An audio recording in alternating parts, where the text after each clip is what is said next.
ಆ sub register ಕಚೇರಿಯಲ್ಲಿ ಏಜೆಂಟರ ಹಾವಳಿ ಮಿತಿ ಮೀರಿದೆ. ಏಜೆಂಟರ ಮೂಲಕ ಹೋದ್ರೆ ಕೆಲಸ ಮಾತ್ರ ಏನು ಚಕಚಕ ಅಂತ ಆಗ್ಬಿಡುತ್ತೆ, ಆದ್ರೆ ನೇರವಾಗಿ ಹೋದ್ರೆ ಅಲದಾಟ ಅಂತೂ ಗ್ಯಾರಂಟಿ. ಅಷ್ಟಕ್ಕೂ ಆ ಸಬ್ ರಿಜಿಸ್ಟರ್ ಕಚೇರಿ ಯಾವುದು ಅಂತೀರಾ? ನೋಡೋಣ ಬನ್ನಿ.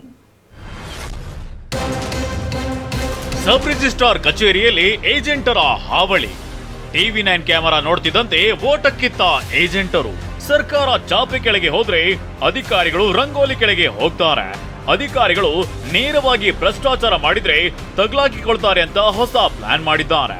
ಹೌದು, ಗದಗ ಜಿಲ್ಲೆಯ ರೋಣ ಪಟ್ಟಣದ ತಹಶೀಲ್ದಾರ್ ಕಚೇರಿ ಆವರಣದಲ್ಲಿರೋ ಸಬ್ ರಿಜಿಸ್ಟ್ರಾರ್ ಕಚೇರಿಯಲ್ಲಿ ಅಧಿಕಾರಿಗಳು ಏಜೆಂಟರ ಮೂಲಕ ಭರ್ಜರಿ ಕಮಾಯಿ ಮಾಡ್ತಿದ್ದಾರೆ. ಯಾರಾದರೂ ಜನಸಾಮಾನ್ಯರ ತಮ್ಮ ಕೆಲಸ ಕಾರ್ಯಗಳನ್ನು ನೇರವಾಗಿ ಮಾಡ್ಕೋಬೇಕಂತಂದ್ರೆ ಏಜೆಂಟ್ರ್ ಇಲ್ಲಾರ್ದು ಇಲ್ಲಿ ಯಾವುದೂ ಕೆಲಸ ಇಲ್ಲ.